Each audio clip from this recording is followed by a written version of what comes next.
Perfeito. Roda você. Tá valendo aqui. Tá. Sim.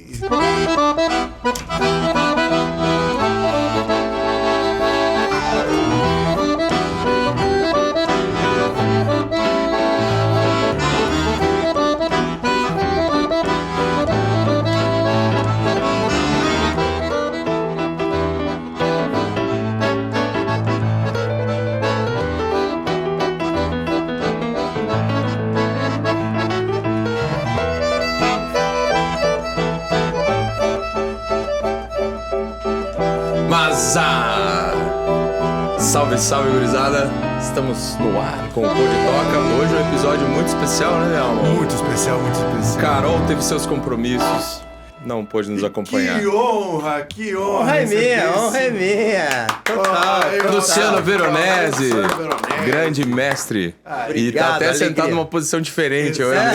Eu não podia. Hoje eu precisava. Esse espaço foi cedido. absorver. Foi cedido. Nossa, que alegria, Veronese. Muito obrigado por você ter aceitado o nosso convite. Tô muito cara. feliz de estar aqui, muito feliz de estar aqui, falar de música, falar das histórias, né? Contar as histórias, quero saber as de vocês também. Que eu também tenho podcast, né? Então vai ser vai lá e vai e vem. Depois vocês vão pra Cascavel, né? Falar com a gente lá, né? Vai trocando. Cheguei aqui, já tava um papo de produtor para produtor. Sim. Então a gente sempre começa na tua linha do tempo ali. Como que tu entrou na música? Legal. Família, né? Sempre, a mesma história, sempre. O pai gostava de gaita, né? Morava no Rio Grande do Sul. E aí ele, bem lá atrás, ele e o irmão dele... A gaita que o teu pai escutava era aquela gaita gauchona? né? Gauchona, isso, tipo, manda um aí.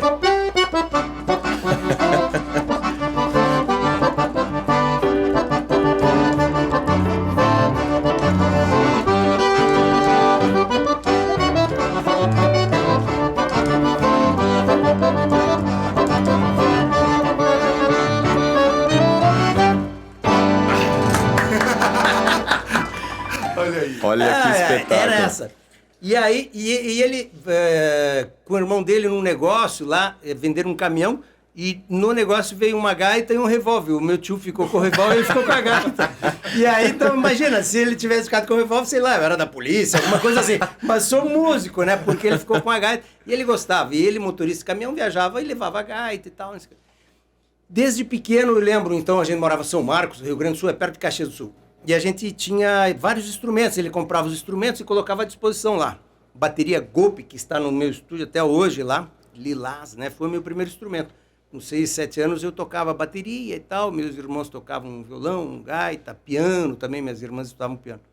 E aí no Rio Grande do Sul. Depois viemos para Cascavel em 77, e ali começamos escolas, e o conservatório da Dona Hermínia, Liceu Palestrina, né? As minhas irmãs estudavam música, eu estudava... flauta doce, primeiro instrumento, daí estudei teoria e tal, e violão com o Ramiro, que era o professor que ensinava todo mundo né, em Cascavel. E aí os irmãos tocavam, e a gente tinha um grupo. Então a família foi o começo de tudo assim. E chegados os 17 anos, aí o que vai fazer? Vestibular, não sei o que, fui para Curitiba. E não passei o primeiro vestibular para agronomia, graças a Deus. E aí... e fiquei fazendo cursinho o ano todo lá no Positivo e tal. E durante a tarde eu estudava música. Daí fazia aula de flauta, daí já transversal, eu estudava piano, estudava violão e tal. E chegou no fim do ano, eu disse, falei com meu pai, né? Que sempre tem o lance do pai, né? Que, O conselho do pai, não sei o né? que e tal. Disse, pai, eu gosto de música, estudei mais música do que outras coisas aqui esse ano todo. Fazer vestibular para música e tal. Ele disse, a única coisa que meu pai falou a vida toda, mas música não é difícil e tal, sustento e tal. Eu disse, tenho 17 anos. Eu falei, que eu tenho tentativa, a perder, né? nada, né? Eu falei, vou fazer e depois vejo, né? Mais adiante, deu, não deu. E tô aqui, 56 anos, né? Tive uma Mas vida tem uma feliz história aí por e trás. digna, sim. E aí não parei mais, porque aí eu comecei, daí fiz vestibular para música na FEMP, hoje é FAP, Faculdade de Artes do Paraná, na época FEMP, Faculdade de Música, né, do Paraná. E aí comecei a tocar nos bares à noite, daí com 18 anos, e aí tocava piano. Na época, Curitiba, poucos lugares com piano, tinha uns 3, 4 lugares que tinha música e piano. E aí então, e tudo, muito começo de tudo, a informação toda difícil de acesso e tal. Tinha um colega meu que tocava sax, que a gente fazia aula com a família Brandão lá, então a gente se encontrava, vamos fazer um som. E até que apareceu essa oportunidade de tocar no bar, eu disse, tem um lugar para fazer um som, vamos lá. A audição, amanhã às 6 da tarde. Ele disse, isso daí que a gente tem que se encontrar e tocar umas músicas para ensaiar, para ir lá, para mostrar. Aí juntamos num piano lá do Solar do Barão, tinha piano que dava para quem não tinha piano ir lá. Fomos lá, levei umas 3, 4 cifras lá, ele umas melodias. Aí tocamos lá um Garoto de Ipanema, um negócio. Beleza, vamos para audição. Aí fomos para audição, aí a dona do bar disse, beleza, começa amanhã. Daí a gente se olhou, e aí, vamos ter que ter repertório agora. E daí a gente na verdade, ia tirando no bar lá. Ele levava, tem essas aqui. Daí eu ia lendo a cifra, ele ia tocando e a gente ia aprendendo. Então, o começo de tudo, isso em 86, 87, né? É uma das escolas mais importantes da tua vida hoje, essa É o barzinho, o bar, porque correr na rua com a música, né?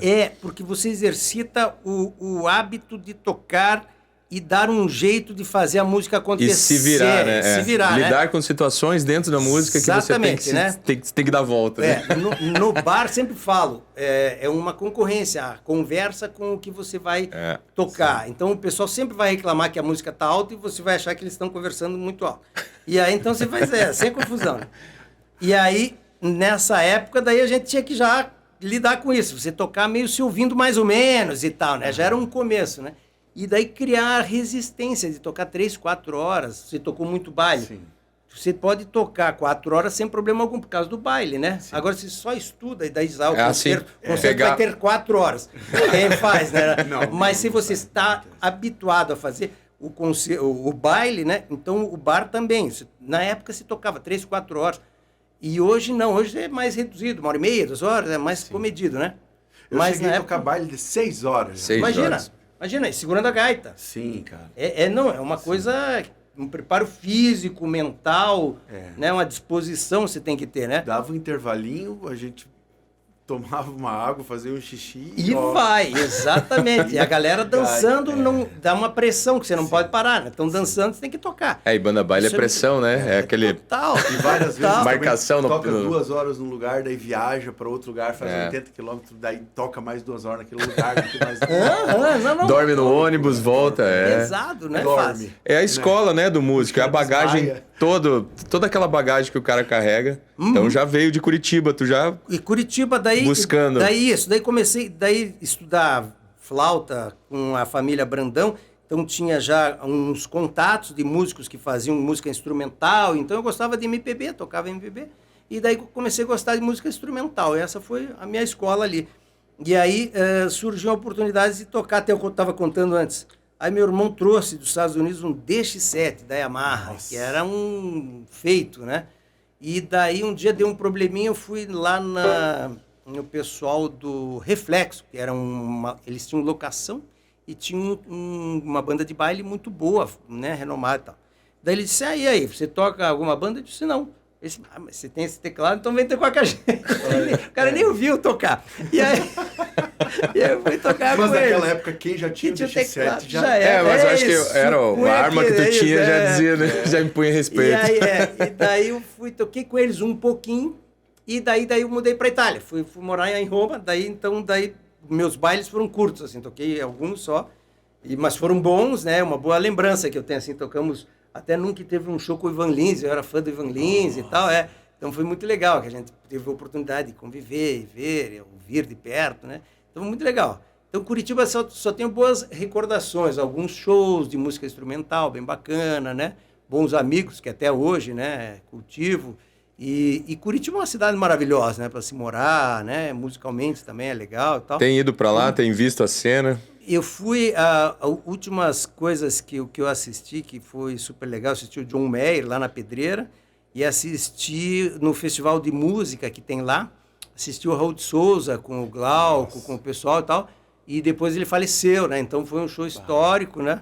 Fui lá no nosso amigo Dirceu Sagin, que tem o Super Stanley lá de $1 milhão lá no estúdio, fui lá, tirei foto, fiz carinho, abracei. Então, Curitiba é muito bacana nesse aspecto de ter bons amigos e uma boa recordação da minha época de música, assim, onde eu via também as pessoas tocarem uma música que eu gostaria de aprender e de tocar, né?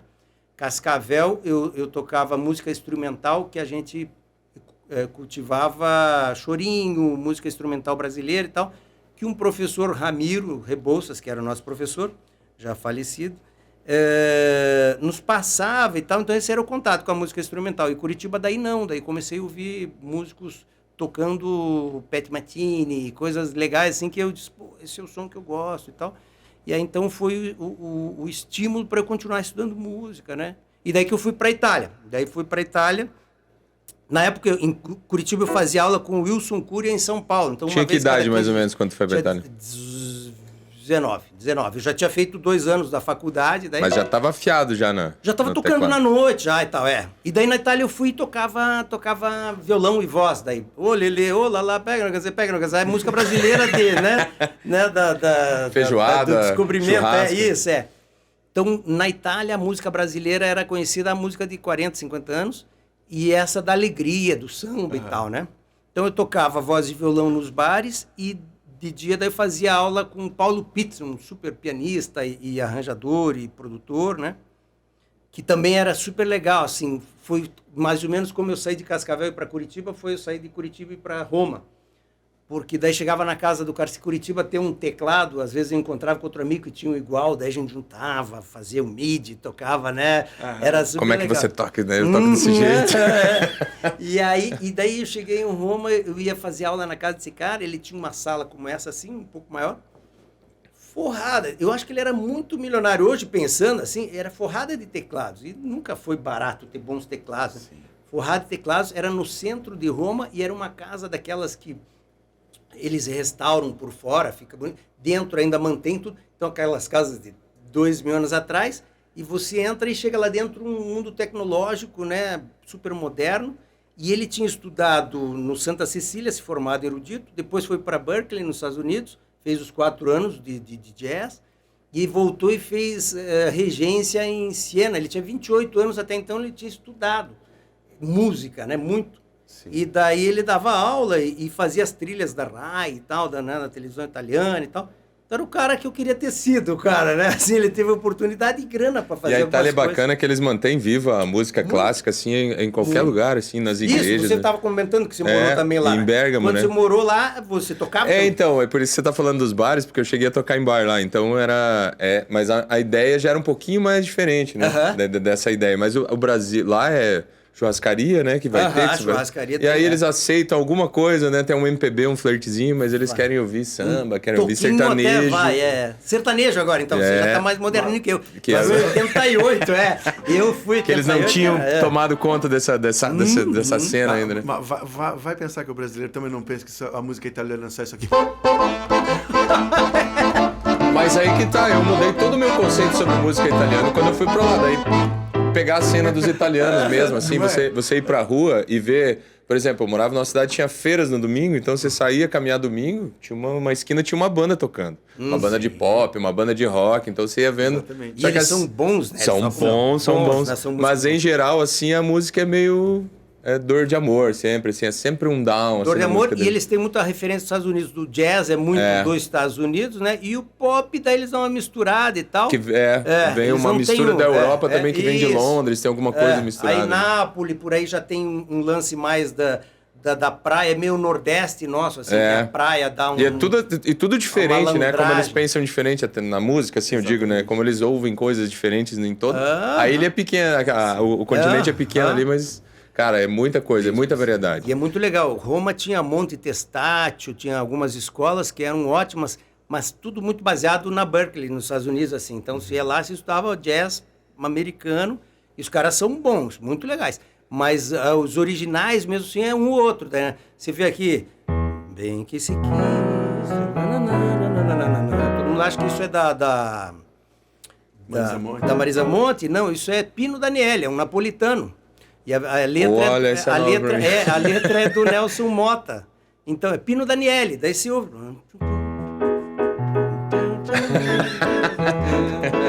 A influência da música. Vamos pegar outro tom mais...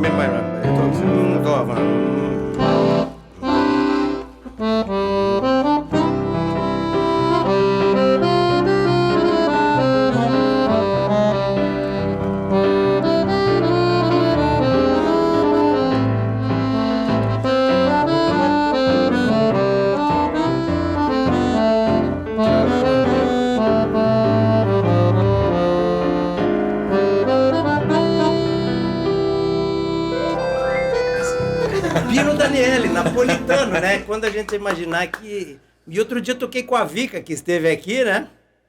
E ela tocou essa música dela, disse, Marisa Monte e tal. Eu disse, aqui não, né? Eu falei... Conheço de onde ela veio, Tem uma música da Ana Carolina também, que é versão também, exatamente. É. Agora tu me deixou em dúvida, eu já ouvi uma do Erasmo também, sabe aquela... Era do Erasmo e do Roberto, eu acho. Não posso mais ficar aqui a também te versão. Eu não sei porque eu ouvi aquilo na Itália, agora falando então isso. Não sabe se saiu daqui se foi pra lá ou se aquilo saiu de lá e veio pra cá. E o Roberto morou lá também, né? Ganhou Sanremo e tal. Um brinde. Mas a versão... Brinde a música aos encontros. Aí, ó. Muito obrigado. Uma alegria. Tô feliz de estar aqui. Hoje, vocês falaram que é em torno de 1 hora, vai ser umas 4 horas. Estamos preparados, né? Não tem problema. Então, e aí tu tava em Roma. Roma, daí estudei lá com esse Paulo Pizzi, tocava no bar Manaus, Yes Brasil, que eram os bares da música, Trastevere ali. Caminhou pela Europa, deu suas voltas? Dei umas voltas, não muito como eu gostaria, mas assisti shows super legais, porque depois daí eu fui para Londres, antes de fiquei 6 meses em Londres. Em Londres, aí assisti uns shows legais, assim, teve o JVC Jazz Festival, aí Miles Davis, Stanley Jordan, Stanley Clarke, John McLaughlin, Alan Rhodes, aí foi uma galera. Aí foi e legal. A galera tava no tinindo, né? Né? Tânia Maria, brasileira, pianista, Herbie Hancock, vixe, aí foi bacana. Só os Sim, os caras que eu tinha crescido ouvindo, né, na Como fita é que foi cassete. essa experiência, cara? Maravilhoso. Explode a cabeça do peão. Maravilhoso e inacreditável ao princípio você entrar num teatro e quando você vê Miles Davis tá ali na frente, né? Nossa, mas o cara é uma lenda, ele tá ali vivo. E depois, quando eu voltei, ele faleceu 1 ano depois, então foi muito legal. Arrependimento, todo mundo tem aquela pergunta, se arrepende de alguma coisa? Eu me arrependo de um monte de coisa, mas uma das maiores, não ter assistido a Eu Te Curia com a Electric Band, naquela formação com Frank Gambale, Eric Marental, o Dave Weckl. E não, aí, era era o Patitucci. E eu disse, eu vou tocar no bar, ganhar $50 e não vou gastar $50, né? Burro, né? E aí, nossa, tem noites que eu acordo no meio da noite, ainda lembra, né? Devia ter assistido. Ainda vem na mente. Devia ter assistido, né? E depois, mas também um aprendizado, né? Cara, vou fazer um aspas aí do que tu tá falando, já que eu fiquei curioso agora. Isso aí era o quê? 88? Aí, 89, daí esses shows assistindo 89. JVC Jazz Festival. E aí, geralmente, tu ia ver eles dentro do teatro, assim, né? Com a acústica preparada. Esses aí, no teatro. Já despertava a tua curiosidade sobre olhar a produção do show? Não, ainda era só música. Só na música mesmo. E aí, assistia aos shows, tudo, ouvia, beleza, ouvinte. Como diz, por exemplo, a história dele, né? Ele fala, ele se impressionava com o botãozinho mexendo, a luzinha você já do botão. se encantava. Aquilo que chamou ele pra mesa de som. E aí você já foi levando junto, Exatamente. Levando junto. Eu depois, voltando, né? Fui para Cascavel, minha família ali em Cascavel morando. Eu disse, acho que agora eu vou para São Paulo, continuar estudando e tocando e tal. E fui no programa, eu sou irmão da Silvana Veronese, que tinha um programa de televisão ali na Tarobá, 35 anos e tal, já está aposentado, mas muito tempo. E aí ela disse, tem um piano lá, vai lá, tem um piano, e vai a banda lá, o Ecos da Tribo. O Ecos da Tribo, aí a banda de rock de agora nós chegamos a um link. Não, agora vai, porque assim... Pra te entender, a gente tá contando uma história de toda uma galera que tá vindo aqui, tá tudo se ligando. Agora vamos começar a ligar nomes, entendeu? E aí que vem legal. a parte do... Legal. Fui nesse... Então, o universo, né? Conspirando e colocando as pessoas, né? No caminho. Daí fui lá, eu disse, legal vocês, porque eu conhecia eles da época do colégio e tal. Quando eu fui para Curitiba e Roma, nunca mais tive contato. Minha mãe mandava jornais para Roma, chegava 15 dias depois as notícias, daí eu via lá, Ecos da Tribo lança o 2º long play, né? O LP, disco de vinil, era uma coisa que se usava uma vez, uma bolachona assim. Vamos explicar pra galera. Hoje de manhã eu tava no estúdio ali. Edição de colecionador. Aí eu disse, daí trouxe em pendrive, eu falei, pendrive é um negocinho que a gente bota no computador e tem, né? Inclusive tem um LP. Inclusive eu fiz uma produção e fiz uma tiragem em LP, o famoso long play. Exatamente, que voltou, né? Voltou. Que é o ciclo. E aí, eles estavam lançando o disco e eu disse, olha que legal, já estão lançando o segundo disco, isso em 88. E daí cheguei em 89, começo de 90, e aí eles falaram, a gente está indo para São Paulo e estão precisando de um tecladista. Eu disse, estou indo para São Paulo e eu tenho um teclado. Mas não é que eu tenho um teclado aqui, né? Eu já tirei a gaita de baixo. E nunca tinha tocado rock, nunca escutei rock. Que eu era do MPB, música instrumental. Daí eles falaram, vai mais no ensaio lá pra ver. Aí eu sentei numa cadeira, até hoje a gente se encontra e se mata de rir 30 anos depois, tocando junto. Aí sentei na cadeira de praia, assim, no primeiro acorde de guitarra, pá, altíssimo, né? Eu grudei na parede, se assustou, né? E fiquei assim, alto. Aí... O que você lembra disso? Era alto, era alto. Ei, mas isso a gente lembra de muita coisa. Por isso que a gente tá com zumbido até hoje. Exatamente, né? Por isso que a gente tá falando muito alto aqui também, né? Não precisava tanto volume assim. E aí, a gente... Daí, eu falei, tá, legal, né? 3 acordes, rock and roll, vamos lá. Aprendi 2 músicas, no sábado já tava num show lá. Toquei essas 2, as outras eu baixei o volume e fiquei ali, fazia que tava tocando e tal, já para pegar o clima do negócio. E aí foram 30 anos com Ecos da Tribo. Daí a gente gravou o 3º disco, daí eu fui junto, que foi muito Teve um legal. Giro ali de São Paulo, né? São Paulo, daí a gente foi morar. Então, mas aí vocês assinaram com gravadora, discos... Quando eu entrei, tinha um contrato com a Esfinge, que era a gravadora primeira do RPM. E daí eles disseram, não, tem contrato com a gravadora e vamos lançar o disco. Eu disse, pô, beleza, já entrei numa banda que vai ter um contrato com a gravadora. Olha que isso maravilhoso. É raro, né? Eu nunca tinha tocado rock, eu falei, caiu na minha... E já tem um contrato, disse, né? É nóis, né? Já falei, tem um né? contrato assinado. O Deus, né? Ajeitando tudo. E aí, daí a Esfinge faliu, daí a gente disse, então vamos fazer o disco independente, e daí ficou o produtor, o Reinaldo Barriga, que tinha produzido todas as bandas do E ainda eu vou continuar com a pergunta curiosa, assim, tipo, dentro dessas produções, gravaram em São Paulo... Aí eu já estava interessado. Aí você já estava no meio da... Ali que começou o bichinho te picou ali? Sim, não, ali é muito legal. Porque aí eu cheguei da Itália, eu tinha o DX7, que eu tinha ainda aqui no Brasil, que eu deixei alugado em Curitiba para ver como era difícil. Eu deixei alugado para um estúdio de TV lá, acho que era da SBT, um negócio assim, para o Plínio, que era um maestro que fazia as trilhas dentro da televisão e ficava fazendo as trilhas. Daí peguei de volta o teclado e eu trouxe um módulo da Roland, o 110, tinha uns sons de piano, uns negócios, violino bonito, uns violoncelos. E daí misturava os dois, era o paraíso, né? E aí com esses dois, mexendo com os teclados, já começa esse interesse de pistas, não sei o quê. Aí eu comprei... Fazer cama de gato para gravar em cima. Exatamente. Fui para os Estados Unidos e comprei o M1 módulo da Korg. Então eu tinha esses 2 módulos e o DX7. E aí eu gravava em MIDI, para quem não sabe, MIDI é gravar sem áudio, sem violão, sem voz, sem onda, né? Wave. A gente grava só os comandos do que o teclado faz e aí o computador reproduz isso. E o computador, no caso, dentro de um módulo, um teclado, né? Exato. E aí depois se coloca a voz em cima e grava em outro lugar. E eu gravava num videocassete de 2 canais que o meu irmão tinha trazido dos Estados Unidos. E eu li numa revista, a informação era em revista, não tinha internet ainda acessível, né? E na revista, não, o pessoal está trocando o gravador de rolo por videocassete hi-fi. Eu fui lá, olhei e disse, pô, tá escrito aqui, hi-fi, vamos ver esse negócio. 2 canais, estéreo. Eu disse, vamos botar o áudio aí para ver como é que é. Ficava ótimo. Eu disse, tem um gravador agora, né? Tocava, gravava no sequenciador lá, só as coisas do teclado, bateria, baixo, programava no teclado. 16 pistas, né? 8. O E1000 era 16. 16 era o 0. A evolução veio depois. Muito. Que era tudo que a gente queria, né? Mais canais. E saiu mais, do 4 canais e já tá vendo por 8. Mais polifonia, né? Ele era 16 vozes de polifonia. Polifonia, então, se você toca... Esse aqui é 192, não? Ó. Ainda continua soando essa primeira nota que eu dei aqui.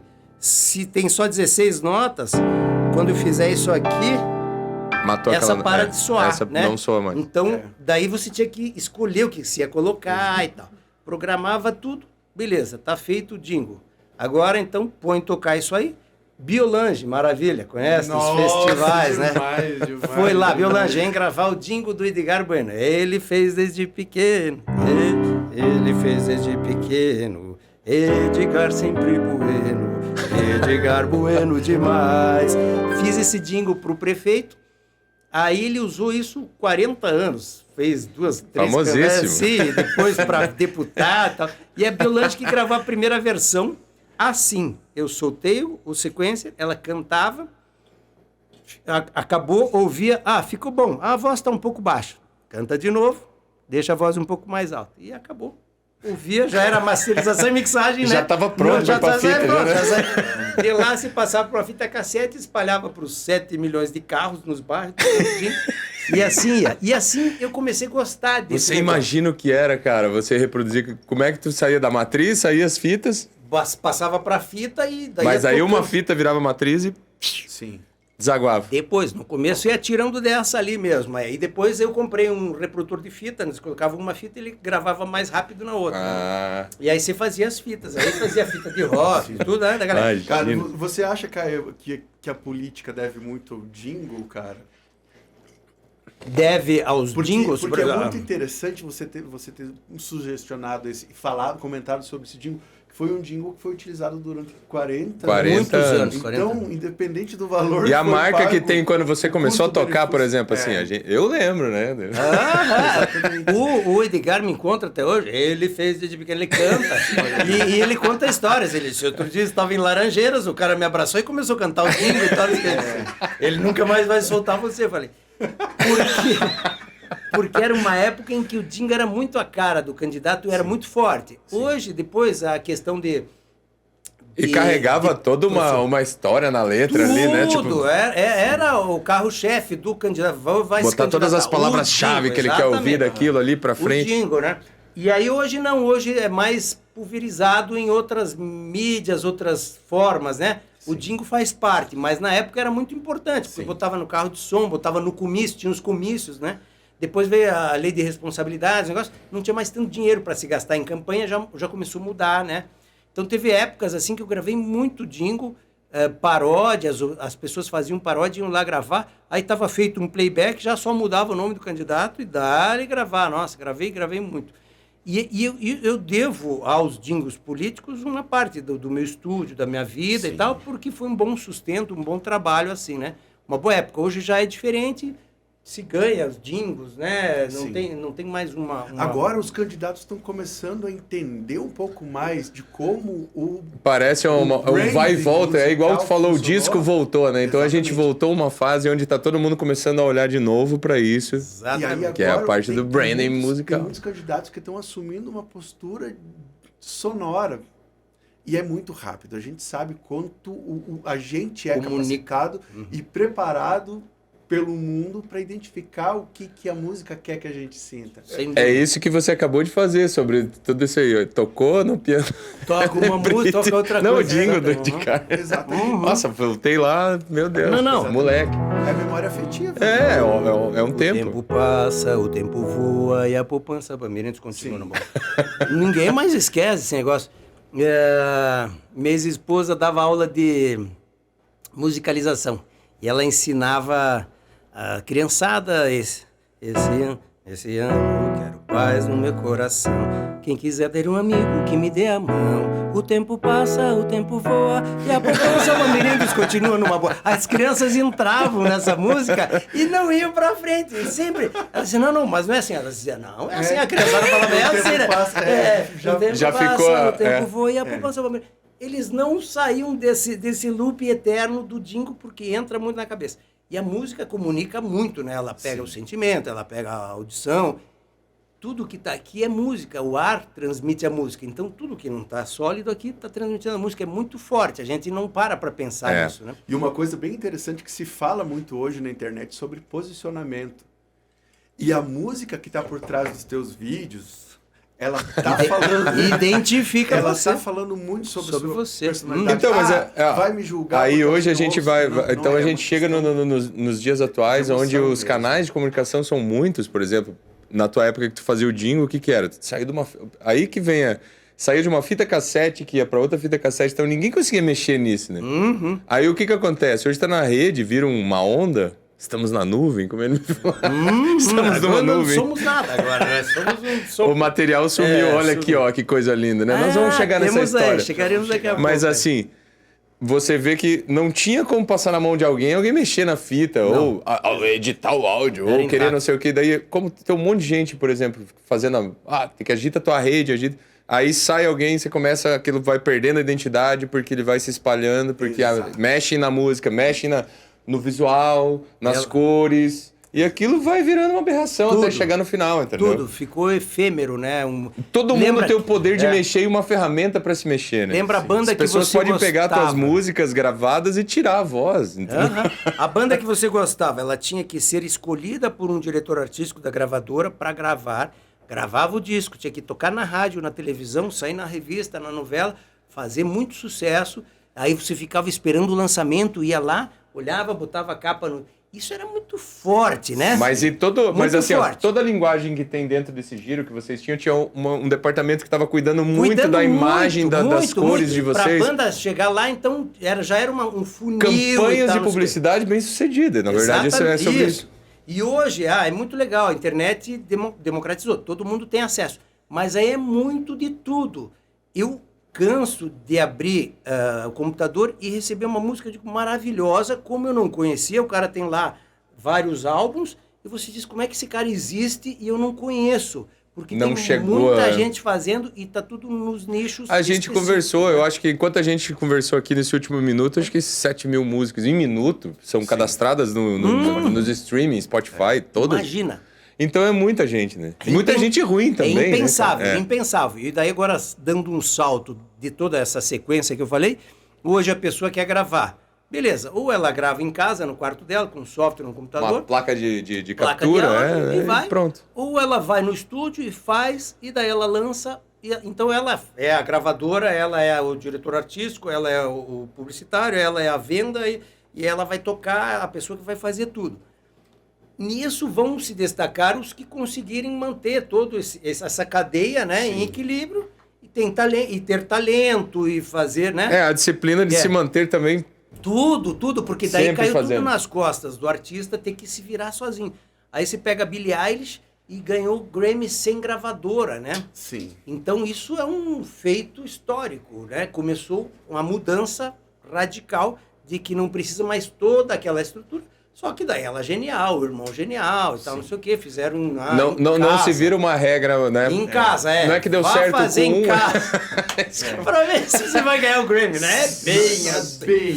Faz, aí todo mundo acha que faz também, e aí é o que virou, faça você mesmo. Exatamente. E aí virou no que virou. Não é bem assim. E agora, para gravar essa situação, inteligência artificial, né? Eu já estou comprando um baixo acústico. Para ajudar o caminho, né? Eu estou comprando um baixo acústico, vou dar lá pro baixista que toca com o meu quinteto, porque vai sobrar a gente tocar e se olhar, né? Aí vamos fazer um som. É isso que vai sobrar. Sem plugs, né? É nós. Não, aqui, sem plugs. Exatamente. No meio da rua. Nós estamos... nós que estamos tocando aqui. O piano Piano acústico. Acústico. E tocar e se olhar. Vai voltar. Vai. Porque eu estou esperando, vocês que mexem com Sim, a gente também está acompanhando. Mas já chegou nas workstation, tipo, a gente bota lá, agora faça um baixo estilo Michael Jackson, com o som mais ou menos, e ele já toca para nós, porque no áudio e no vídeo já saiu. Mas agora, o cara vai na inteligência artificial e fala, eu quero isso. O baixo tocado de tal forma, que eu estou aguardando já. A hora que chegar isso, beleza, eu só vou encostar, né? Agora estou aqui. Eu acho que vai sobrar pra gente esse comando, né? Da gente saber o que precisa e fazer ainda esse link, vai ficar, né? você vai concordar comigo que a suavidade e a dinâmica de um dedo tocando ainda não chegaremos lá tão cedo. Por enquanto, eu tô indo além o feeling de uma música. Porque eu comecei... já passou de um ponto que eu nunca imaginei que fosse. Eu atendi telefone 30 anos, dá pra separar a voz da música? Não dá, fica meio mastigado. E agora dá. Sim, eu faço. Moisés, agora dá. Que é incrível, cara, que você estava falando. Você botava o arquivo ali e era aquilo ali. Sem fone, eu falo aqui, daí vai sair o som. Bom, depois vocês corrigem. O cara fala aqui embaixo, né? É aqui que tem que falar. E aí você... Mas tu sabe, a gente também sabe que dá pra corrigir. Depois, não, mas isso dá pra corrigir. Sou eu que corrijo depois, dá trabalho. Ele tá olhando pra você com aquela cara de... Isso, fala vai dar no trabalho. microfone, para de se mexer italiano. E aí, o Moisés, então, vamos explicar. O Moisés separou as águas e é uma sacada muito legal o nome de um site que separa os instrumentos, a voz do baixo, da bateria e tal. Nós coloca a música lá de um jeito que a gente não conseguia separar, depois de misturado num arquivo digital ou numa fita cassete ou num disco ou num Vira CD, uma pista só, né? era uma coisa só, um arquivo só. Você colocava, você ouvia aquele arquivo do jeito que estava lá, que era uma segurança pra gente, ninguém mexe. Agora a gente tem que tocar muito direitinho. Porque se você ouvia... né, tá errado, mas... Não, mas isso aí passa. Não, depois você não fala. Nem no fone o cara ouve, né? Na mix, Não, aí nessa parte, misturou o resto, beleza. Passava. Eu vejo os bateristas sofrer muito. E daí agora todo mundo vem e faz a autópsia da sua gravação.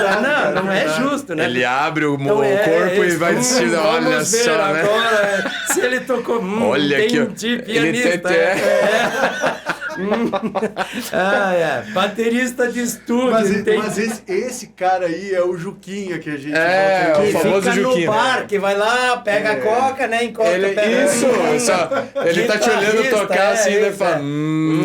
guitarrista. Então você toca assim, mas acho que não é assim. Malmsteen, você se acha o Malmsteen. Você deve ter visto muito desse tipo de Juquinha, né? Nas suas andanças. Muito, e gravações... Nossa, Cuecos da Tribo foram quase 300 shows, né? Em tudo que era lugar, desde Pranchita a Circo Voador no Rio de Janeiro. Então, a gente viu bastante coisa. Bastante coisa. E aí, volto a enfatizar, bastante coisa. E aí tinha, né? Tinha de show, bêbado e tal. A gente empurrava sempre pro Afonso, o baterista, que ele era muito educado e não conseguia se livrar dos caras. Raul Seixas. Não, batera, adora Raul Seixas. Aí ele ficava o resto da noite, sim, Raul Seixas, tal, e a gente se livrava. Mas muita viagem, assim, né? Vocês que lidam com o estúdio, o cara que lia na revista e chegava, gravou a guitarra dentro do guarda-roupa com o microfone, vamos fazer isso. Mas se você tocar que nem o cara, né? Ele passou gilete no alto-falante. Pode botar lá no guarda-roupa ou qualquer lugar. Eu falei que vai rolar. Eu falei, mas não é que é exatamente o fato de botar no guarda-roupa com o microfone que fez ele tocar bem. Então vinham receitas mirabolantes, assim. No começo você até vai fazendo, porque você quer ser educado, quer ser bonzinho e tal. Mas depois você diz, olha, só toca direito, aí já tá bom, não precisa, né, muita coisa. Porque já tinha se feito muita música, uma receita que é botar um bom microfone na frente, um bom amplificador, uma boa guitarra, bom arranjo, bom guitarrista. Bom guitarrista, principalmente.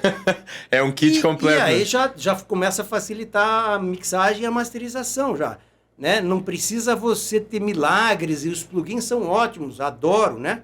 Mas o bom na cadeia de todos os elementos necessários para a gravação, no final fica fácil. Agora, se a gente pegar lá as bandas de rock dos anos 70 e pegar aberto, você só bota na mesa e abre, você só tá mixado esse negócio, é só erguer o volume. Por quê? Porque estava bem gravado, ambiência perfeita. Tem muita mágica, né? Não tinha muito, era bem tocado, bem a captação era o que mandava, né? Captação, instrumentos eu acho que bom som. Principal elemento para a gravação de todos não é microfone, não é amplificador, é dedo. Dedo, é tocar. Dedo, é play. Não, é tocar. Se tu tiver uma caixinha né? Fran e um SM57 e o cara tiver um dedo bom pra tirar som da guitarra... Música... o SM57 o cara grava um disco inteiro, né? Exatamente. A música está... Não, e vou mais longe. Um Behringer 8500 faz o disco também. Ele custa $25 no Paraguai. É o máximo. Cada vez que eu vou pra lá, eu compro um. Só pra ter em casa. Porque é barato, é bom. Por que você tá com baixo? É legal. Deixa ali. Caiu no chão, estragou. Beleza, já pega o outro. Pega o outro, tem na gaveta. É o máximo. Eu tenho mais um lá. É o máximo. E agora eles copiaram o SM57. Eu tô atrás, ali no Paraguai não tem. Porque daí resolveu tudo, né? Porque se não tem a microfonia no bar Ele é legal, né? Agora eu vou ser um pouco provocativo, que vai dar um corte aí, Felipe. Vamos lá. Você acha que essa possibilidade que a gente tem de, através de plugins e design de áudio, deixou os músicos um pouco menos estudiosos? Deixa, porque tem gente gravando desafinado e dizendo, depois dá uma corrigidinha lá. Eu sou antigo, não cheguei a gravar muito analógico. O analógico era mais. Ainda se tinha que cantar certo, tocar certo, porque se gravasse muito já começava a estragar a fita. Eu comecei com os ADATs, que eram as fitas digitais. Dava para reproduzir, até enquanto a fita estivesse registrando, a qualidade era a mesma, né? Beleza, um pouco menos de álcool, que eu já estou um pouco tonto. Não, é a última dose. Mas tem álcool ou não? Se tu sentiu? Bota. Não. Se eu começar a enrolar a língua é porque eu não bebo. Tu sentiu álcool aí? Nossa, foi tão fraquinho. Eu não bebo. Se daqui a pouco enrolar a língua, já sabe o que é. É pra tirar as verdades, cara. Exatamente. Não, corta agora. Eu já vou fingir que tô tomando, né? A gente não pode nem ficar com o celular na mão bêbada, né? Imagina num podcast. Aí, os plugins, queiram ou não, deixa o cara um pouco mais preguiçoso. E eu adoro os plugins, né? Mas eu uso como recurso final. Então, eu geralmente gravo... Agora vamos entrar no papo de como é que a gente grava e tal. Eu gravo 3 vezes a voz da pessoa. Canta a música inteira. Tem gente já na segunda frase, faz de novo, volta, faz... Deixa o cara cantar. Ele não canta parando em casa, nem no bar, nem no show, nem nada. Ele canta a música inteira. É uma história, é um sentimento, é uma emoção, né? Grava lá 3 vezes. Dessas 3 eu já saquei se o cara vai cantar melhor ou não. Se as 3 estão iguais, já escolhe uma dessas e daí, vamos cantar então agora o refrão de novo aqui e tal. Ficou bom, não consegue cantar o refrão de novo lá? Copia esse, vou usando esses recursos. Repete aqui, repetiu 3, 4 vezes com a mesma impressão. E não houve mudança, né? Aí uso o afinador, beleza, né? Mas não gravo uma vez desafinado, beleza, depois afino, né? Não, né? Vamos na música, vamos na... Exato. Né? Tem que chamar o cara pra ele entender também quando ele tá lá, perder toda aquela história e ele tem que cantar a música de verdade. Tem muito feeling naquela... Tem muita informação naquela notinha que não chegou. Tem sentimento naquela nota que não foi, né? Voz, vocês sabem, depois de anos gravando voz, sim. É muito rápida a resposta do que o cara, de como ele está se sentindo, do que é na voz já de cara, já, né? Se ele está cansado, se ele não está... Então, 30 anos, aí eu comecei a gravar em 90 e poucos, ali em Cascavel, mais de 30 anos. Gravei muito, tinha dias que eu ficava 10 horas, 15 horas gravando, 7 dias por semana, 30 dias por semana, eu gravei muito. E nesse turbilhão, insistindo, gravando de madrugada, não, agora não. A canseira das sessões, né? Dorme, vai para casa, dorme, volta. É o privilégio que a gente tem de ter a tecnologia agora na nossa cidade, não tem que ir para fora. Com Ecos da Tribo, a gente tinha que chegar lá, gravar e voltar, não dormia a noite na viagem toda. O estúdio pagava um absurdo em dólar. E tem que sair gravar naquele dia ali, né? Nós temos músicas que o Serginho tava rouco e gravou daquele jeito, porque era o que tinha, estava pago. Depois a fita ia ser apagada, você alugava multipista no estúdio e tal. Então, hoje não, eu digo, já cantou algumas vezes, a voz já não é mais a mesma que estava no começo. Se a gente começar a editar e tal, já muda. Sim. Então, dorme. Dormir, água, maçã. Não tem nada que melhore isso. E depois Serviço de utilidade pública para esses momentos. Pegue essa receita. Não use gengibre. Gengibre, é uma mentira o gengibre. O álcool faz igual você, house também, o álcool faz você achar que está cantando melhor, não é que você está cantando melhor. Mas a fadiga o álcool, a fadiga que vem depois, sim. Né? Exatamente. Isso por muitos que cantam por dias seguidos, né? Vai lá, começa no álcool, termina o álcool, chega na segunda-feira, o cara não fala. Você perde o controle das cordas vocais, ela relaxa mais do que precisa, ela resseca depois. Então, tem várias... isso é técnico, não sou eu que estou falando. Assim. Um brinde, tá uma delícia. O Felipe. Felipe. Aí, mais um brinde, mais um brinde.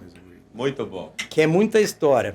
Nossa. E aí, então, eu acho que o negócio do plugin eu acho o máximo. Pego o Guitar Rig lá e gravo qualquer coisa com violão e fico mudando só pra ver que maravilhoso é. É maravilhoso. É o máximo, né? É uma diversão maravilhosa. É diversão garantida. Você bota lá... Só como é que os caras mudaram num clique que eu dou aqui, mudou o amplificador, o microfone, o efeito, a distância do micro... E pra que fazer aquela cena toda de vindo trazer o amplificador pro estúdio? Coisas que se tiver em 2 presets, 3 presets que a gente navega ali, milhares de dólares. Isso, e fora isso... Né? Dá vontade de ligar para aquele cara que falava do guarda-roupa e botava... Vem cá ver como é que é agora. Esqueça vem ver como é que estão fazendo. Esqueça o guarda-roupa, né? Porque, nossa, era muita coisa. E ainda é bom um amplificador microfonado, bem microfonado, com o SM57 ou o Behringer 8500, e bem tocado. O arranjo bem feito... A música bem feita, porque não tem mixagem que corrija. Olha que isso aqui tá muito bom, isso aqui tá muito bom demais. Olha que dá pra entrar, que esse tá fora. Não dá, né? É. Ele sempre vai estar errado. Você sabe, na mix corrige? Não, né? Não tem como. Não vai corrigir, tem que fazer a música na métrica e tal. E aí você... o nosso papel, acho, de produtor hoje... é trazer a música da pessoa da melhor forma possível, registrar da melhor forma possível, e que ela se sinta à vontade, que ela se sinta confiante de dizer, esse é o meu som, tem a minha cara, né? Sim. Então a gente vai dar as ferramentas para que isso aconteça. E o papel do produtor, acho que é mais deixar a pessoa à vontade, não deixar ela nervosa, não deixar ela viajando, botar no chão, mostrar algumas coisas e dizer, sua música é legal por isso e por isso, então vamos... mostrar isso. E hoje, com muita informação, também as pessoas têm a lâmpada, a viagem e tal, continua ainda, né? O que se lê nas revistas. E tá cheio de... Agora apareceu os gurus, né? Tá cheio. Muito. O cara faça a sua própria produção. Em uma semana, um curso de produção e R$29,90 por mês e você saia com um disco de sucesso. Mixagem do o último que eu vi, o cara cobrava mensal, esse aí tá em 1 hora já, né? Podemos voltar na timeline da onde a gente chegou com o Ecos da Tribo. Tá. E aí a minha curiosidade ainda tá ali, onde que você começou a mexer. Tá. Você no Ecos da Tribo, você já tá lá Isso, quando eu entrei no Ecos da Tribo... No teclado, quando eu fazia os midis. Sim, mas daí quando tu começou a fazer, ajudar a produzir, você ajudou a produzir... Exatamente, daí a gente começou. Mas quando eu entrei, eu tava com o esquema do terceiro disco armado, faliu a Esfinge, a gente foi para São Paulo e manteve o produtor, que era o Reinaldo Barriga. Reinaldo Barriga disse, então vamos gravar. E nesse momento eu tinha um videocassete e o M1 lá. Tava fazendo um jingle, outro ali em Cascavel, explicando para as pessoas o que era um jingle, é uma musiquinha, toca. As pessoas, mas tem que pagar? Não, mas a do Roberto Carlos é de graça. Então vamos usar a do Roberto Carlos. E era isso que eles faziam. E aí, vou lá e vamos gravar no estúdio do Esquiavon, que foi muito legal. Aí que eu tô... Aí tocar vendo o nome das músicas do RPM no teclado ali, que é muito legal. Isso é legal. Eu tenho que achar a fita VHS, que eu filmei bastante coisa. E aí o Esquiavon super legal. Na época tinha o PA, o batera, apareceu lá. E o produtor, que era amigo deles, que era o Reinaldo Barriga, que armou pra gente fazer lá nesse estúdio, né? Então foi muito legal. O Paulo Ricardo, na época, já estava em carreira solo e tal. E aí a gente gravou 3 músicas num disco que é um astronauta, né? Que chama Ecos da Tribo, 3. E virou 3 músicas, só porque daí não teve a gravadora, a gente só fez 3 músicas. Gravamos 2 no Esquiavon. Ele vira era um mini? Era um compacto, né? EP, daí... Um compacto, né? Que chamava. Mas em grande, assim, né? E aí a gente foi no RCA, o estúdio da antiga RCA, que foi super legal, era grande, muita gente de sucesso tinha gravado lá. No do Esquiavon já era a linha dos estúdios independentes novos e tal, né? Já uma nova era. Mas o RCA já não era dos que gravavam gravadora. É que daí era a produção, daí a gravadora e toda a parte comercial de publicidade, marketing, tudo dentro de uma coisa só. A gravadora tinha... Para quem não entende, assim, a independência que se ouve em cima disso. A gravadora tinha o estúdio e quem gravava em estúdio independente era sinônimo de eu não tenho grana, vou no independente, não tenho gravadora. Mas não tinha como distribuir o teu som. Era difícil. E geralmente era 8 canais, 16 canais. O que são 8 canais? 8 fatias, 8 camadas de som que você podia sobrepor, né, e fazer uma gravação. Só para deixar claro, vai lá. Quantas camadas de som a gente usa para fazer uma bateria hoje?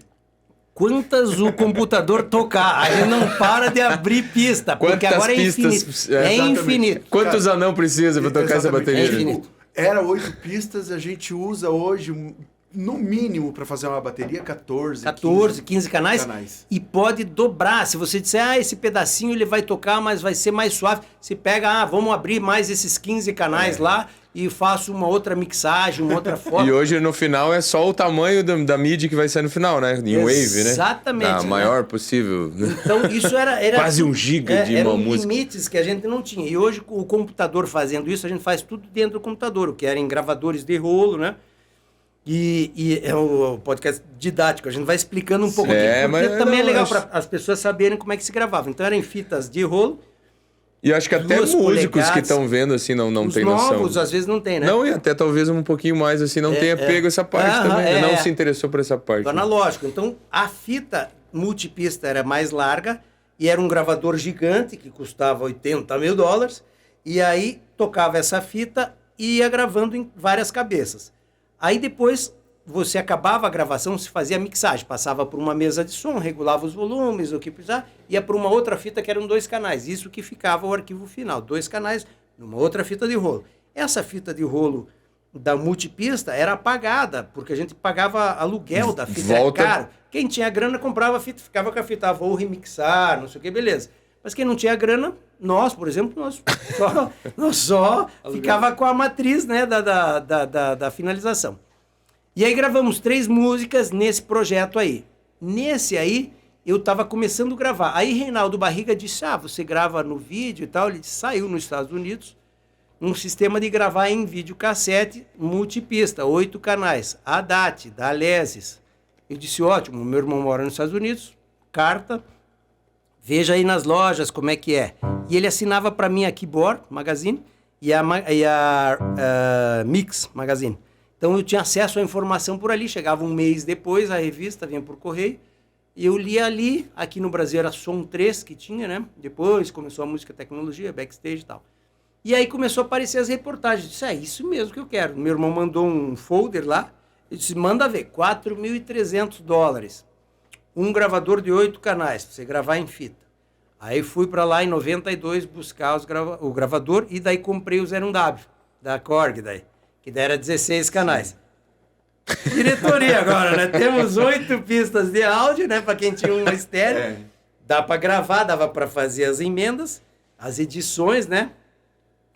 E 16 canais no 01W e com a polifonia maior e salvava em disquete. Eu ia dizer, e tinha disquete. Que aí não tinha... O céu é o kbytes, né? No final em kbytes. Tudo isso tornava... E daí já comecei a ficar feliz já. Aí eu comecei a fazer as produções e daí o Ecos da Tribo, daí já começamos a pensar em fazer o próximo disco assim. Aí em 93 eu comprei mais 2 daí. Comprei. Mas ali, aqui no Brasil aí foi já. Ali que não tinham mais, vocês não tinham mais uma assinatura com uma gravadora. Esse disco daí a gente usou em São Paulo como demonstração.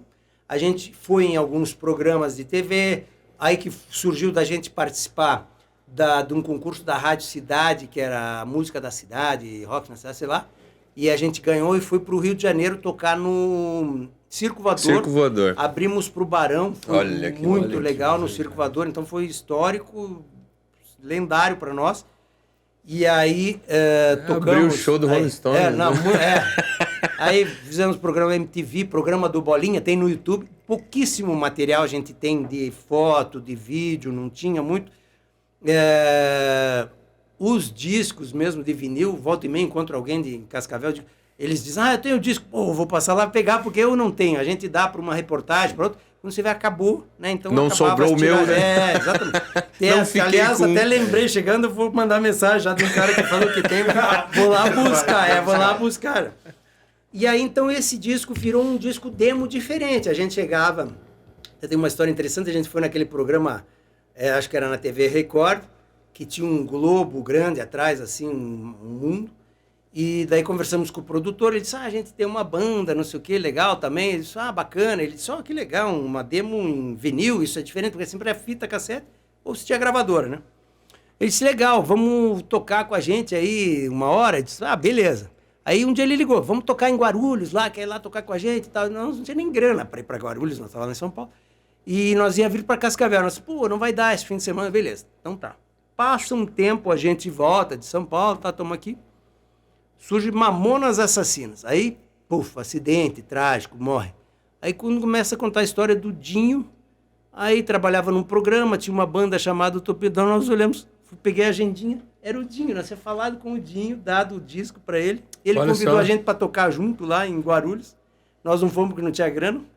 Olha aí, podia ter feito uma amizade, uma parceria, ter tocado com o mano, estava morto, não estava aqui hoje, porque daí, né? Podia, né? Ou você podia ser um policial, avião, né? Podia, ou um policial ou um caído no avião, né?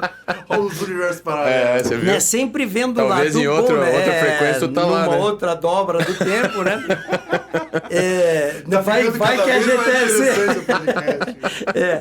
Então, coisas que... Nossa, o Serginho me ligou no dia que morreu. Esse Dinho ali, ele disse, não fomos lá no programa, falando... Espera aí, vou olhar na agenda. Olhei lá, a agenda era Dinho, o programa tal que estava aparecendo na TV, que era o cara e tal. Então, olha só as coisas que aconteciam e depois os caras estouram com Mamonas, não com a banda séria deles, né? Era a banda Utopia, eu acho que era, né? Sim. Utopia, que era o rock sério. Daí o que estourou foi o outro, né? Foi que eles foram... Músicos bons, né? Bons. Aquele japonês era bom na guitarra, né? Eles eram bons. O baixista mandava Eles eram bem, muito né, talentosos. cara? Porque esse negócio do sucesso, o sucesso, evidência, Foi sucesso o Rick Bonadil que mexeu ali, né, nos caras. Isso. Então, o Rick Bonadil tem algumas ferramentas para alavancar. Mas eu acredito sempre na essência e na verdade dos artistas. Eles eram daquele jeito, eles eram sarristas, Sim. eles eram engraçados e eles tocavam bem. Então eles faziam um show musical que as pessoas gostavam e eram engraçados e eram umas figuras irreverentes, em entrevistas e tal, deixavam os caras sempre rendendo na entrevista. E aí foi aquele sucesso estrondoso, né? Sim. Eu acho que a essência do sucesso vem de dentro do artista ainda. Não tem muito a máquina criar e fazer. Ainda a inteligência artificial vai levar um tempo para fazer mas hoje tem também aquela empurrada, né, do mercado. Aquela pequena tendência, né? Mas sempre teve, né? Que é aquela coisa que faz uma onda e já cai. Mas sempre teve também o lance dos que só fazem isso. Pessoas que se vendessem sapato também fariam muito bem, né? Eles vendem música e vendem muito bem. E aí o cara diz, então tem um potencial aqui, por exemplo, você pega lá o Sorocaba... Mas aí o que eu digo assim, essa onda é pelo seguinte, é pelo artista mesmo manter aquela onda, né? Exatamente. Porque daí tu chegou lá, beleza, tu tem uma música. E aí, o que mais tu tem aí, né? Se vira, vai lá. E o que mais você tem? Exatamente. Então, fábricas de artistas, por exemplo, não sei se é o Fernando ou se é o Sorocaba, eu acho que é o Sorocaba, que tem um super escritório, então ele vê um potencial numa dupla, ele produz de uma forma que já deu certo para várias outras, e daí eles vão ter uma sobrevida, eles vão ter os shows, eles vão tocar, eles vão fazer e tal. Tem uma receita pronta, mas acho que a essência ainda vão se destacar e você vai lembrar. É o dedo. E é muito sutil, né? Tu acha que essa formulazinha... eu quero entrar naquela tribo. Dentro de uma caixinha que acaba podando muita coisa que ele poderia oferecer a mais, mas eu quero fazer igual isso. Não permite. Quero fazer igual isso, né? Ele já vem com a receita pronta. Ele chega aqui e diz, é isso que eu quero fazer. Isso meio formata e mata. Sim. A essência. Também, a essência, né? Porque se você for ver na história, os que ficaram são os que mudaram alguma coisa, né? Então você pega no rock, você pega no jazz, o Miles Davis, por que a gente lembra dele, por que eu me emocionei de ver? Porque ele estava sempre à frente. Ele começou bebop, depois o cool jazz, daí não sei o quê. E daí, quando ele morreu, ele estava numas de misturar eletrônico com jazz já. Agora os caras fazem. Mas ele estava fazendo isso em 90. Ele já estava experimentando isso, né? Então é muito legal isso. A gente falar também sobre os Beatles, né? Que é a mesma história. A experimentação do começo da carreira ao fim da carreira. Assim. Fases, né? Tipo, agora nós vamos fazer isso, nós vamos fazer isso. O Martin experimentação, né? Misturando um monte de coisa em 4 e canais. com a capacidade de que eles tinham das gravações da época, né? Lógico, eles estavam em estúdios bons, né? Mas aí volta naquilo lá. Voltamos às fitas, tocado, né? Bem arranjado, que era, bem exatamente, composto. que era o quê? Que era feito dentro do estúdio, realmente, né? Dedo. Que, cara, você olha o Yellow Submarine, eu vi deve ter visto esse documentário, tem partes que vai lá, tem eles com marreta. Era um cara, um hold da banda que vinha lá e batia naquele tempo lá uma marreta em cima de uma corrente, ficava sacudindo os chocalhos. Tinha que ser no tempo certo, né? Não tinha essa não tinha de puxa ali a jeito e tal.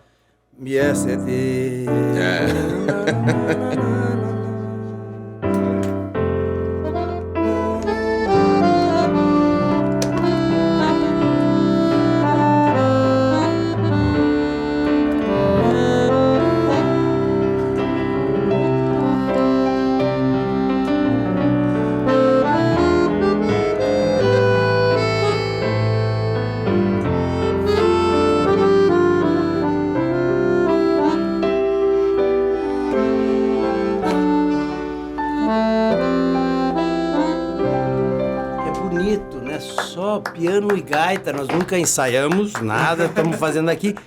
Por quê? Porque é bem composto. Eu tenho que fazer bonita, um aspas aqui, porque deve estar sendo uma coisa muito louca pra ti, né? Cara, tá sendo sensacional. Porque, tipo, sabe por quê? Eu vou explicar porque... Eu vou entrar no momento cronológico da parada, a hora que eu me cruzar com o nome dessa lenda aqui, que não foi nem nesse estado aqui, quando eu ouvi falar de ti, mas vai chegar a hora. Estamos chegando lá. Aqui, ó. Estamos chegando lá. Que não seja no momento em que já estiver bêbado, porque eu já estou começando a ficar bêbado. Não, nós vamos ter que mudar a fase pro 2, porque nós já recebemos, o Felipe da produção já. Já deu. Passamos já um pouquinho, mas porque nós não chegamos aqui ainda. Ainda não chegamos no jazz, no Cascavel Jazz. Quer concluir sua linha de pensamento? Cara... Eu acho que não. Porque assim, o que eu quero dizer é que no meio do caminho, daquela que eu falei antes, a gente tá contando uma timeline de artistas que vem aqui e todo mundo acaba interligando um nome com o outro e falando, olha lá, olha o fulano atrás do disco. E o seu nome foi citado legal, N vezes aqui. Legal. E a gente sempre olhou pra câmera e o Veronese vai vir aqui. Um dos caras que citou bastante foi o Arilson. O Arilson grande Salles. compositor, grande talento. Arilson, sou fã dele. A gente fez muito. Daquela galera meio velha guarda que foi lá, porque aqui não tinha ninguém que fazia esse serviço. Da região, na verdade. Isso. Quando eu montei ali em 90, não tinha nada. Era mato. Quando eu cheguei era mato. Aqui tudo era mato, total. E muito mato. E aí juntava gente de toda a região ali, muito legal. Então a gente tá naquela parte que, assim, pro Mano sempre ele falou, cara, o Luciano, aí quando ele viu pra fazer um som, ele falou, não, ele vai sentar aqui. Legal. Então já vou falar. Cara, eu tava em Santa Catarina e a gente ouvia falar muito do Festim de Toledo. De Toledo, olha aí, entendeu? Olha só. E aí, quando começou a chegar aquelas fichas técnicas, Luciano Veronese, quem que é esse cara? Um Dream Team, assim, gigantesco, perto. No outro ano... Coordenando aquela faranda. Algumas pessoas, mas o Luciano Veronese... Tava lá. Cara, um dia eu quero trocar uma ideia. Olha, legal! Cara, ele tá aqui, mano. Tô muito feliz de estar aqui, muito feliz com esse presente, o teclado que você me deu, que eu vou levar embora. Eu acho que esse momento é histórico, é pra registrar, o cara não pode dar pra trás agora, né? Tudo bem que você deixou ele cair uma vez, mas não deu nada. Não, vai ter um desconto, Muito legal, pô, eu tô muito felizaço de estar aqui, falar de música, dar risada e contar a história, pô, é o máximo, né? É o que vai nos sobrar agora com inteligência artificial. Mas agora, olha... Só vai sobrar isso. O presente que a gente recebeu, a gente recebeu, igual você recebeu o teclado, a gente recebeu aqui no Jazz Festival. É uma troca justa. Vamos falar sobre o Jazz Festival, que isso é uma parte que aí vai entrar aqui, por exemplo, bateristas que vieram aqui contar história, entendeu? O Jean Gavião contou história sobre o Jazz Festival. Que influenciou a região, né? E você é o cara que tá por trás de tudo isso. Também. Então, anos 90. Anos 90, a gente chegou em Cascavel, e aí chegou o Bolão, que é um amigo nosso, o Sebastião, um grande abraço, Sebastião. E disse, tem um amigo meu baterista e tal, não sei o que, ele tá no exército. Eu, na minha cabeça, disse, pô, o cara toca na banda do exército, deve tocar as marchinhas lá duro, né? Sem swing, da 15ª Brigada de Infantaria. Daí chegou o William Fischer com umas baquetas enfiadas no bolso lá em casa. E disse, e aí, vamos fazer isso. Pegou a golpe, a minha bateria lá, toca aí, tinha o piano, que tá na casa da minha irmã, já um piano de 100 anos lá, alemão, e a golpe do lado. Daí toquei lá, as Garotas de Ipanema, e daí ele tocou e disse, ó, vai bem na bossa nova, swing, né? Ele disse, mas você não é da banda? Ele disse, não sou da banda do exército. Ah, tá bom. Beleza. Aí fizemos uma amizade. Meu irmão, William Fischer. Ele, muito talentoso, baterista e muito organizado e tal, ele disse, vou fazer um encontro de baterista. E ele era do exército ali, ele veio para Cascavel por causa do exército. Mas ele começou a dar aula e daí disse, vamos juntar os bateras. E fez o primeiro, que está registrado ali, depois vocês vão poder olhar. 1993. 93, o primeiro encontro de bateristas na escola da Consuelo Spoladori. Olha, isso aqui, para quem não conhece, é o famoso DVD. Né? É do DVD, né? Que é redondinho, você bota dentro de um aparelho. Tem um aparelho que lê isso. E ele toca. E aí o William fez o primeiro festival, o primeiro encontro de bateristas na escola da Consuelo. Trouxe Pato Romero, que era do Blindagem. Trouxe cara. O Charmac, João Charmac, que é um querido amigo meu também de Curitiba. E trouxe o Maurici, que é batera também lá de Curitiba. E eles vieram, fizeram workshop, tocaram. Eu e o William, eu toquei teclado, o William tocou bateria e aí tinha um baixista que tocou conosco lá. E fizemos o show do evento, foi a gente.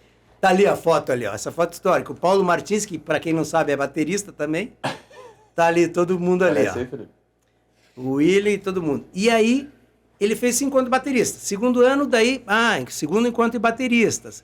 Aí o batera disse, posso levar um baixista? Pode levar um baixista. O Jazz Festival começou como encontro de bateristas. Encontro de bateristas. E daí ele disse, agora encontro de baterista e baixista. Vai.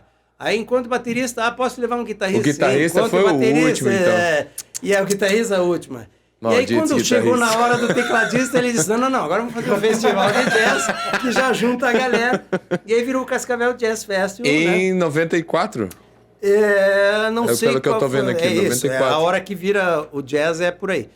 E aí começaram a vir os bateristas, porque o William, na essência, é baterista, né? Então ele trazia sempre os bateras que ele gostaria de ouvir, conviver.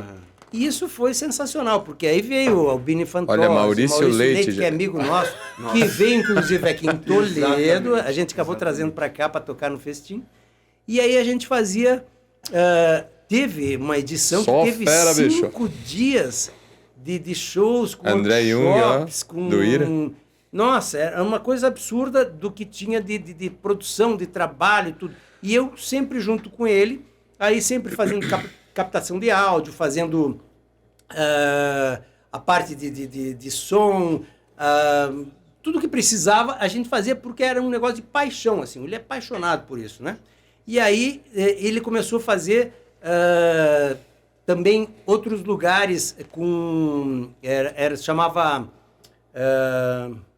era o Cascavel Jazz, mas era oportunidade para novas bandas e artistas apresentarem no Cascavel Jazz, então ele fazia um concurso, né? Então Curitiba fez no Nordeste, São Paulo, Rio de Janeiro, e aí depois expandimos para Maringá, tem o Maringá Jazz Fest, Campo Mourão, então ali tem toda a história contando, quem quiser também assistir o que está nesse DVD, tem no YouTube, é só entrar lá, Cascavel Jazz Festival, história e tal, então tem lá, e aí grandes músicos, aí Hermeto Pascoal, Yamandu Costa, Cama de Gato, todos os grandes músicos, Hamilton de Holanda, que é um gênio que está rodando o mundo agora, né, levando a música brasileira, todos os bons músicos de música instrumental passaram por aí, e para a gente foi uma escola também, né? E foi uma oportunidade de, em vez de sairmos de Cascavel, irmos para o Rio, São Paulo, chamar os caras para cá, fazer as pessoas conhecerem a cidade.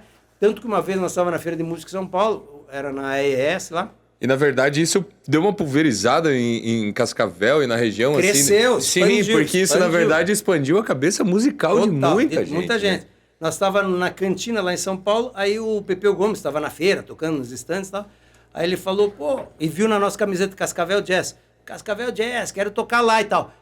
Já ouvi falar. Então, as pessoas ouviam falar, né? Daí o William trouxe o Pepeu Gomes, foi um super show, ele tocando guitarra baiana e bandolim e tal, ele é super instrumentista, né? E aí, esse negócio que você está falando criou uma geração, que foram mais de 20 anos, uma geração na cidade de pessoas que cresceram com de músicos com as músicas, que influenciados. Que eles se alimentaram disso e foram... Total. E foi a última edição, que está na internet, no Spotify, nas plataformas aí.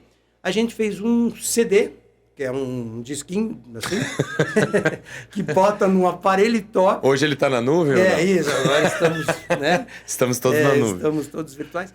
E aí a gente fez esse CD com 8 grupos da cidade, com 2 músicas cada um, com composições de pessoas que cresceram ouvindo o festival, né? Então tem o Walter Mazo, o Dudu, Tonini, todos os músicos, os irmãos Brandalize, todo o pessoal que cresceu ouvindo, ou fazendo os workshops, indo nos shows, convivendo. Não, e nessa época do Jazz Festival, sim, essa época do Jazz Festival, a gente, eu lembro a gente ou tocava em algum lugar, assim, sabe, daí tu ia num outro bar, assim, depois do show que tu fez, assim, uma galera tocando sopro, tocando, e assim... Sim. As canjas. Ou era gente que tava no jazz, era gurizada de Cascavel fazendo... junto com a galera que vinha pro Jazz Festival. Então, cara, era uma loucura. E conhecer os caras assim no bar, assim. Entendeu? Imagina, lá no Picasso, por exemplo, tinha o Walter, que tocava o Cebola, o Samuca e tal, o Paulo Cavalca, mas quem? Do trompete lá, o Marquinhos, né? Marquinhos. E aí eles faziam lá música instrumental. No dia que tocou Hermeto Pascoal, depois foi jantar lá. Aí eles estavam lá tocando Hermeto Pascoal assim? E depois o Hermeto deu canja nos instrumentos deles. Cara. Então você tem essa convivência. Não, e conhecer as pessoas. Eu acho que o mais legal do Jazz Festival foi, dessa geração toda que veio, foi o convívio. Porque assim, você tinha acesso aos artistas, aqueles caras, entendeu? Exatamente. O baterista do Ira. Exatamente, o intercâmbio, né? Você ouviu o Albino Infantozzi ali do seu lado e conversando. E contando. O Albino Infantozzi, ele gravou todos os discos de sertanejo dos anos 80, 90, ele tinha baterias fixas nos estúdios, montadas, que ele ia lá, a gravação às 9 horas, ele ia lá, a bateria estava lá, já estava microfonada, ele sentava, ele tinha músicas que ele gravava, que ele ouvia o comecinho, um pedacinho, beleza, estava escrito a parte, beleza, então bota de novo. E ele terminava a gravação sem ter ouvido uma vez a música inteira. Ele só tinha ouvido metade e daí ele gravava até o final. Isso é história, isso é lenda, não é... E a gente depois ia para São Paulo e ia convivia com isso. É o famoso sai no mijo, né? Ali... Convivia com isso. Eu acho que de todos os músicos brasileiros, o cara que mais teve em estúdio gravando, eu acho que é o... Albino, ele começou com 11, 12, tocando com o Antônio Marcos, ele gravou Cavaleiro de Aruanda. Olha só. Ele tinha 14, 15 anos, um negócio assim. Ele é uma lenda, né? E uma pessoa maravilhosa. Então, o Cascavel Jazz deu oportunidade a gente conviver com pessoas que a gente via naquilo que você falou. Via sempre lá na ficha técnica. Na ficha técnica dos discos. E daí chegava. Aí vem o Cristóvão Basso. Preciso não dormir até se consumar o tempo da gente. Prefiro então partir um tempo de poder. A gente se desvencilhar da gente.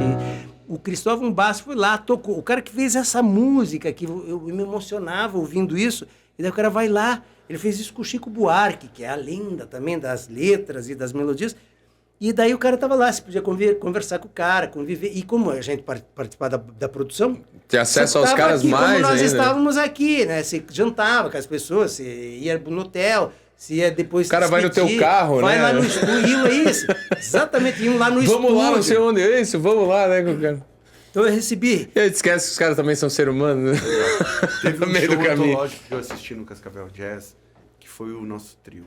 Nosso trio maravilhoso, né? Maravilhoso. Nego Conceição, Kiko Freitas e... Maravilhoso, o Nelson Faria. Nelson Faria. O Kiko Freitas foi citado pelo David Echo agora. Né? Eu vi a semana passada ele dizendo... muito honrado ser solicitado pela minha referência de uma vida e tal. O cara me referenciar, me citar numa aula que ele estava dando e tal. Não sei o quê. E o Kiko Freitas esteve lá no meu estúdio. Eu passei uma tarde com ele. Ele foi lá, montou as coisas. E daí choveu. Daí ele disse, preciso ir na ótica, o meu óculos estragou. Daí que é o lance do cara ser normal, né? Você me leva lá, cara? Mas o Kiko Freitas usa óculos e o óculos dele não funciona, mas não pode, o cara falou assim, me leva lá. tocando com o João Bosco aqui em Nova York, né? Ele tocou essa banda maravilhosa dele que eles fizeram. Depois eles vieram aqui. Vocês foram no teatro aqui? Não, eu vi aqui um puta show com o João Bosco, Kiko Freitas e tal. E aí, então, isso dava a oportunidade deles ligarem. Não, vamos tocar em Toledo, vai lá. A gente vinha, vai no camarim, foto, não sei o que, vai jantar com os caras. E aqui deve ter uma ficha técnica enorme. Maravilhosa. Também, né? Ali, nossa, vocês vão ver muito nome legal ali. E aí, isso é material de estudo, né, pra região aqui. Convivendo com a gente, sim. Exatamente. Não, histórico, né? E o William, o agora, conteúdo que se tem aqui dentro é fantástico. Ele fez exatamente isso para não se perder na história, né? Foi muito importante para a região musicalmente. Eu, agora voltando lá atrás e dando um fechamento a essa história da minha formação musical, eu cheguei em Cascavel, a música era música gauchesca, aquela lá. A gente tocava MPB, era estranho. Não existia ainda esse sertanejo, né? Aí o William, em 90, chega lá e começa depois a fazer música instrumental, um festival de jazz em Cascavel. E não tinha no Brasil todos as... Algo que ganhou essa... Blumenau Jazz Festival, Joinville Jazz Festival. Houve uns blues tudo festivals, agora, tudo né? é Jazz Festival, toda a cidade.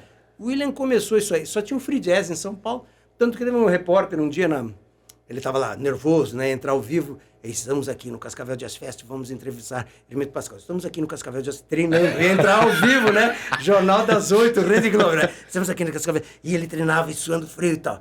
Daí o câmera no ar. Estamos aqui no Free Jazz Festival, vamos entrevistar. O cara já mandou no Free Jazz. O cara ficou nervoso. Eu falei, mas... Outra também, o Yamandu. Daí o Yamandu foi lá, o William levou nos programas da TV, o que tinha... Foi no falecido Neto da TV Tarubá lá e tal. E o Neto era aquele da vassourinha, fazia polêmica e tal, não sei. E falava alto, não sei. Meio nós aqui, italiano. Aí tava ele lá conversando e tal. Então o Neto, beleza, então você toca violão bacana e tal, não sei o que. O William ali e tal, não sei o que. Aí no ar. Estamos aqui com... Aí o Yamandu fez assim. Se assustou, né? Aí olhou pro William e falou, mas tchê... O cara se transforma. Vira outra pessoa. Ele mandou, exatamente, ele se vira outra pessoa. Até hoje o William fala, ele disse, mas tchê, o cara se transforma. Porque ele se assustou, né, com o cara assim. Então é muita história que aconteceu. Robertinho Silva foi lá no estúdio com a família dele, com os filhos que tocam, a Leuda e tal. Foram ensaiar, porque eles iam fazer o show no dia seguinte com a família. Então eu recebi essas pessoas no meu estúdio.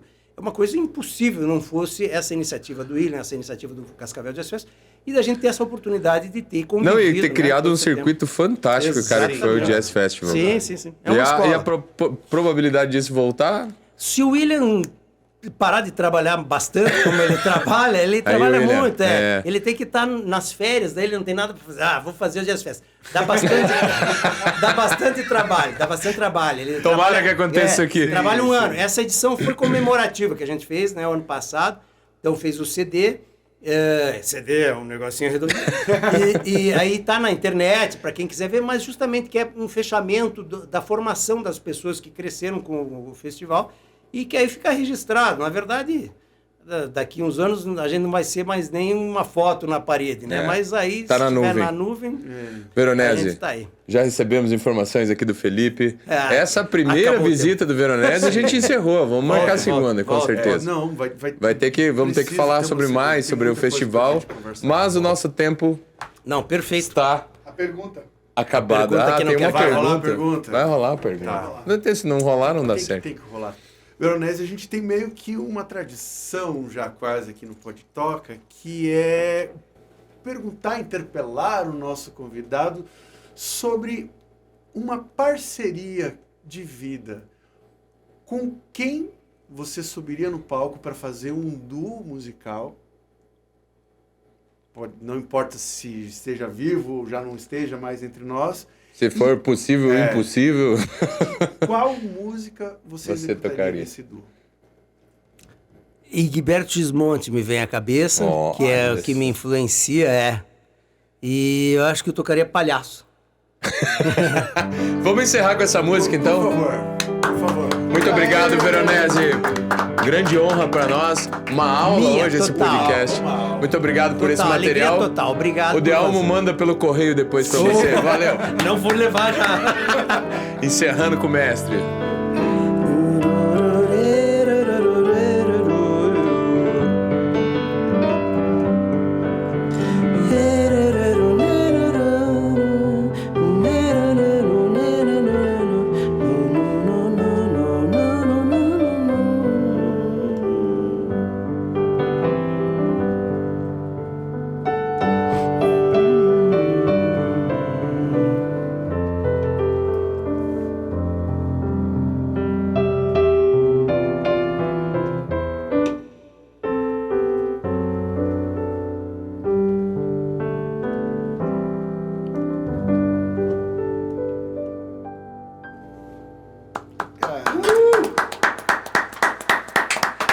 Obrigado. Sensacional. Parabéns. Sensacional. Parabéns. Cara. Parabéns.